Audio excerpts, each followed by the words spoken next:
Bonjour tout le monde. Aujourd'hui, une rapide vidéo pour rappeler une évidence qui est bien souvent oubliée. Je veux parler de l'importance d'aller voter.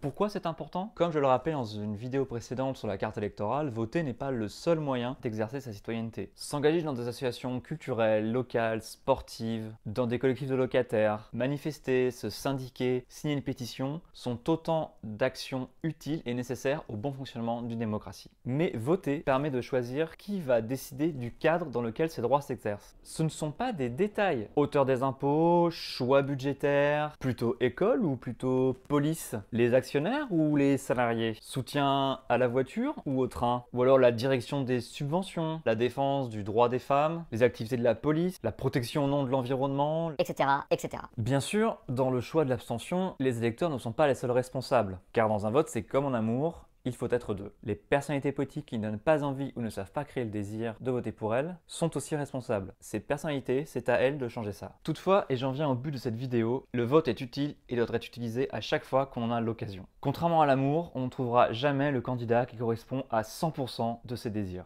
Si vous le trouvez, bravo et bon vote. C'est donc de notre responsabilité en tant que citoyens et citoyennes de réfléchir au candidat le mieux adapté à la situation ou le moins inadapté. C'est utile et nécessaire afin d'éviter le pire. Voilà, j'ai prononcé l'expression éviter le pire. Si vous croyez qu'une élection ne change rien, allez demander aux Américains qui vont subir Trump pour au moins 4 ans, sauf accident. Dès les premiers jours à la Maison Blanche, le mec a déjà signé un décret pour couper les subventions aux ONG qui parlent d'avortement aux femmes dans le monde entier et il remet en route le projet de l'oléoduc Keystone XL, un oléoduc très polluant. Et ce n'est que le début. Il est même envisagé de publier une liste hebdomadaire des crimes commis par des immigrants dans le pays.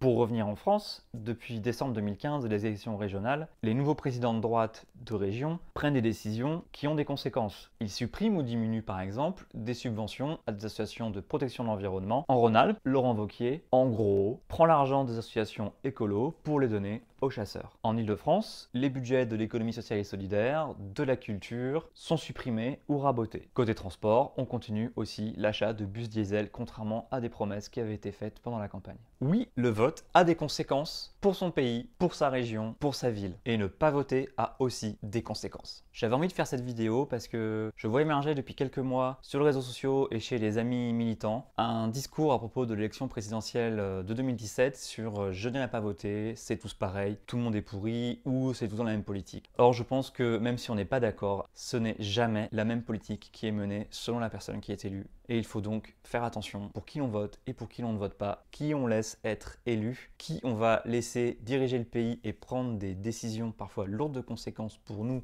et les gens qui nous entourent une fois que cette personne est au pouvoir. Donc la question à se poser si on ne sait pas pour quel candidat ou quelle candidate voter avec envie et passion, c'est la question suivante. Quel candidat ou quelle candidate met en danger le plus de personnes dans le pays en cas d'élection? Il faut donc réfléchir à qui serait en danger ou fragilisé en cas d'élection qui se présente à nous. Il s'agit souvent des personnes les plus fragiles de la société. Les pauvres, les femmes, les minorités sexuelles, les victimes de racisme, les personnes déjà discriminées. Une fois cette question posée, il faut ensuite faire son choix en conséquence. Et si aux États-Unis le choix du pire était bel et bien Donald Trump, et on le voit aujourd'hui, en France, je crois que le choix est simple aussi et que le plus grand danger, nous connaissons tous.